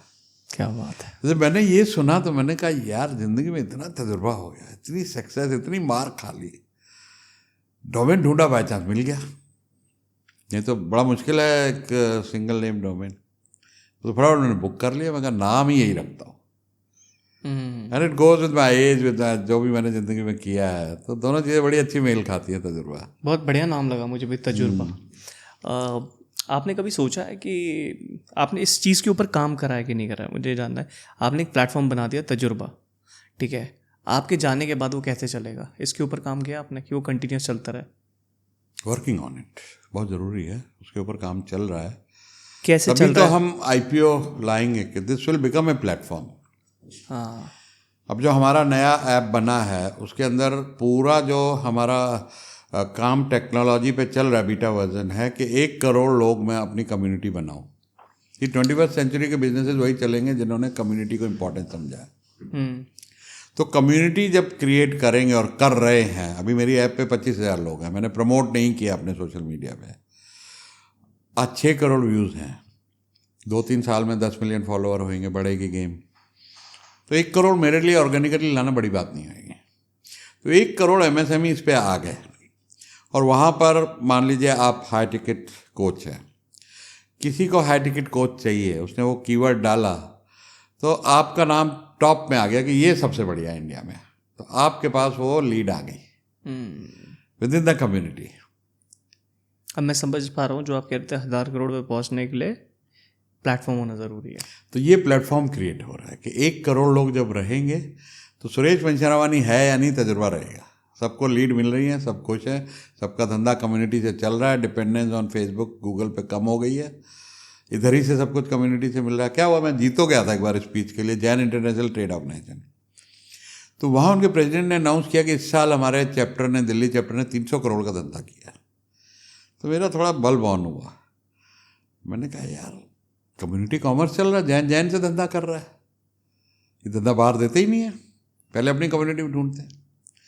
तो हमने कहा तजुर्बा में हम अपना पैसा बाहर नहीं खर्चेंगे, आज मेरा चश्मा, मेरे कपड़े, मेरा डेंटिस्ट, हर चीज़ हम पहले कम्युनिटी में पूछते हैं, भैया है कोई, अगर तेरा प्राइस, तेरा सब कुछ ठीक है तो पहला पैसा तेरे को दूंगा, अगर तुम्हारा रेस्टोरेंट है तो मैं खाना तुम्हारे यहाँ ही खाऊंगा, तुम्हारा होटल है तो पहले तुम्हारे यहाँ ठहरूंगा, तब दूसरे के यहाँ देखूंगा। तो जब ये एक कम्युनिटी में कल्चर सेट कर दिया तो मैजिक हो जाएगा। तजुर्बा बढ़िया। इसलिए मैं आप जैसे लोगों के साथ ज़्यादा दोस्ती करना पसंद करता हूँ जो एज में बड़े हैं, क्योंकि उनके तजुर्बे से बहुत सारी चीज़ें सीखने को मिल जाती है।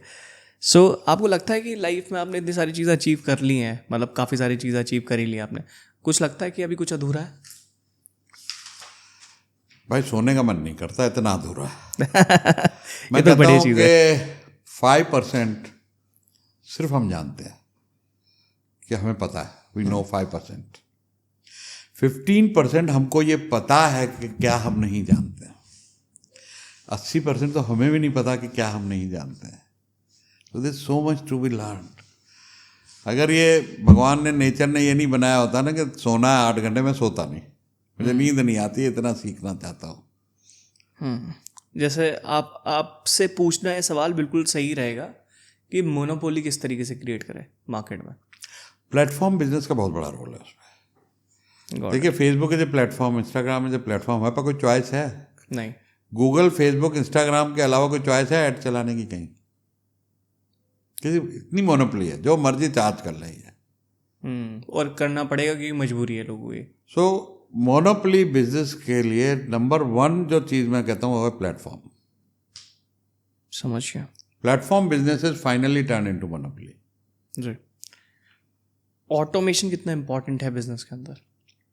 बहुत ही ज़्यादा इंपॉर्टेंट है ना। वही तो है, अगर if it is dependent on honour of you people, कि अगर एक बिजनेस ऑनर को ये डर लग रहा है चला गया, बहुत लोग कहते हैं ये चला गया, इसको निकालेंगे कैसे, साला लेट भी आता है, डिसिप्लिन भी है, बात भी नहीं सुनता है, लेकिन बहुत सारे ग्राहक को इस पर डिपेंडेंट है। मैं कहा भाई गलती तेरी है। Why are you dependent on 1 person? क्या आप डर रहे हो उसको निकालने में अगर वो ठीक नहीं चल रहा है तो? आज मैकडोनल्ड तो नहीं डरता, 40,000 चल रहे हैं उसके आउटलेट, एक सिस्टम से चीज़ चल रही है। बड़ी बड़े दुनिया के बड़े बड़े बिजनेसेस चल रहे हैं, हज़ारों ऑफिसेज हैं, चल रहे हैं, सिस्टमाइज है ना। तो automation and systemization go hand in hand. Got it. Systems बनाओ, उसको ऑटोमेट करो। आपने देखा होगा आजकल एक कोच बहुत ज़्यादा उभर के आ रहे हैं जिनका नाम है मैनिफेस्टेशन कोच। मैनिफेस्टेशन, सोचो और पैसा बनेगा, लिखो, विजन बोर्ड। कई सारे हैं, एक तो नहीं। हाँ, मतलब बहुत सारे हैं। बहुत सारे हैं मैनिफेस्टेशन। आप कैसे देखते हो मैनिफेस्टेशन को? एक्चुअली में मानते हो कि नहीं मानते हो, बस काम करना है? देखो, हर चीज़ जिंदगी में 2 बार अचीव होती है, एक बार दिमाग में। अब मेरे अगर माइंड में नहीं आता कि मुझे 500 IPO कराने हैं, मैं बैठा था अजय ठाकुर थे बॉम्बे स्टॉक एक्सचेंज के हेड, मैंने कहा 500 IPO कराऊंगा मैं। तो उनको 12 साल हो गए थे, 400 किए थे। मैं कहा जितने आपने किए उतने मैं अकेला करूंगा। हंसे। और हम लोग तो जानते जब आपके कोई गोल्स पे हंसे तो कुछ बड़ा हो रहा है। बोले मैं 40,000 लोगों से मिला हूँ, कई सेमिनार, वेबिनार, ट्रैवल, ये वो किया है। नहीं, ऐसे में नहीं सुधरते भाई, टैक्स की चोरी से नहीं सुधरते, इनको नहीं समझ में आता IPO। यहाँ से सब जोश में जाते हैं, घर जाते डैडी मना करता, CA मना करता, फिर पलट जाते हैं। अब जब वो सोचा तो भाई चल चल के लोग आ रहे हैं, हमें IPO कराना है।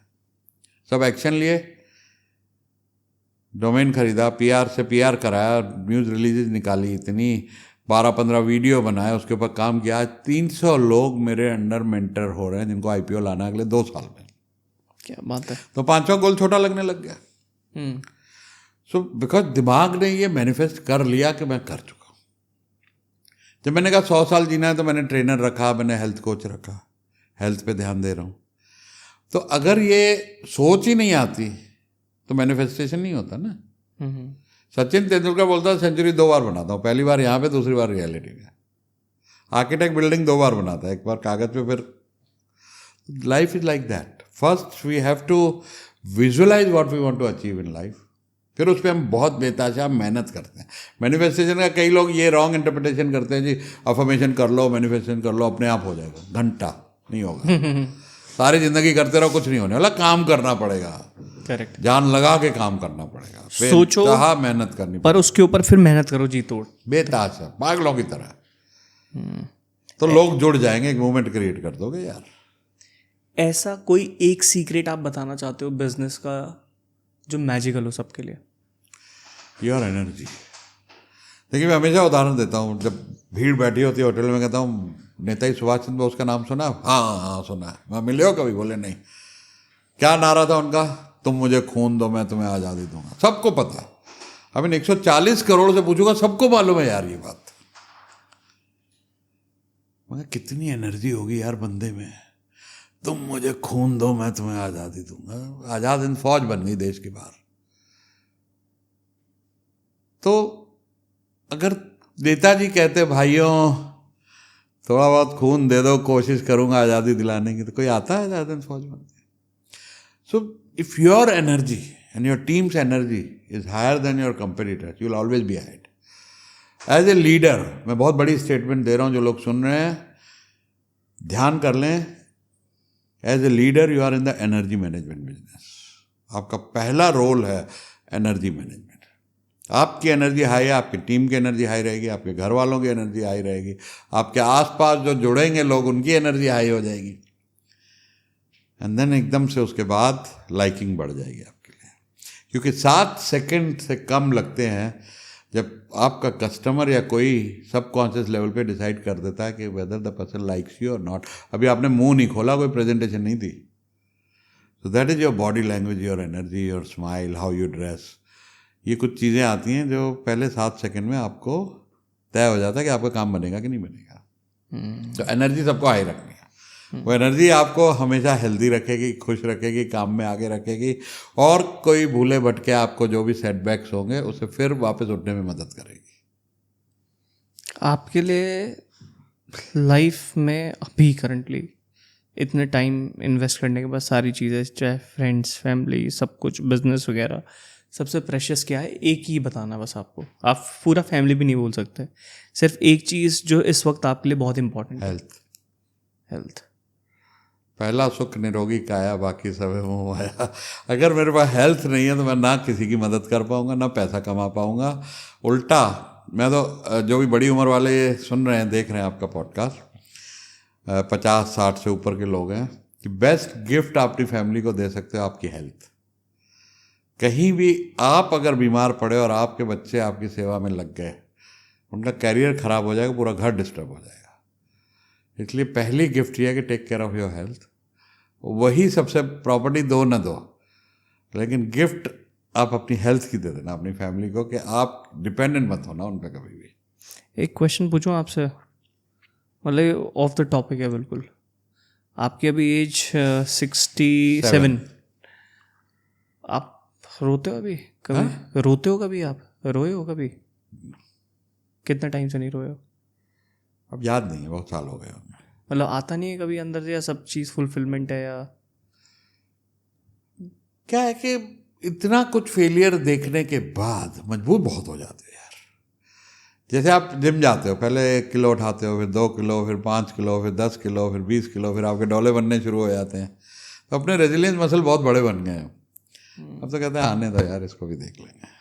क्या बात है, वाह, मज़ा आया आपके साथ पॉडकास्ट करके। कोई आखिरी पॉइंट आप बोलना चाहते हो ऑडियंस को? भाई, इस तरह के पॉडकास्ट देखते रहो, बड़े अच्छे अच्छे लोगों को ये मिलते हैं, आप लोग के लिए लाते हैं, टाइम लगता है। आज मेरठ से आए हैं ड्राइव करके, तो मेरा तो ये मैसेज रहेगा कि हर पॉडकास्ट को तसल्ली से 1-2 बार देखो, और एक एजुकेशन की तरह लो, कॉपी पेंसिल पेन उठा के नोट्स बनाओ उसमें। आज के पॉडकास्ट से भी आप बहुत कुछ सीखे होंगे, तो उसको ज़िंदगी में इम्प्लीमेंट करो, क्योंकि ये जो एजुकेशन है ना, ये शायद आपको हार्वर्ड या किसी बड़ी यूनिवर्सिटी से भी नहीं मिलेगी जो इनसे मिलेगा। तो धैर्य साहब के पॉडकास्ट देखते रहो, बस सबको यही कहूँगा। Thank you so much Suresh ji, आपसे बात करके बहुत बहुत बहुत बहुत ज़्यादा मज़ा आया। थैंक्स, मुझे भी अच्छा लगा। एंड मैं ज़रूर 2.0 दोबारा करूँगा तो आपको दोबारा बुलाऊँगा। Thank you so much Suresh ji. Welcome. I hope आपको हमारे बिजनेस पॉडकास्ट पसंद आ रहे होंगे। आपका biggest takeaway, biggest learning क्या थी, नीचे कमेंट करके ज़रूर बताना। अगर आप चैनल पर नए हो, सब्सक्राइब नहीं किया है तो प्लीज़ कर लो। और हमने एक और पॉडकास्ट शूट किया है जो कि बहुत ही नॉलेजेबल है, स्केलिंग से रिलेटेड है, ग्रोथ से रिलेटेड है, कि 23 से कैसे ग्रो करोगे, जो हमने शूट किया है। जल्दी जल्दी यहाँ पे क्लिक करो, इस पॉडकास्ट को देखो। मैं मिलता हूँ आपसे इस वाले पॉडकास्ट में।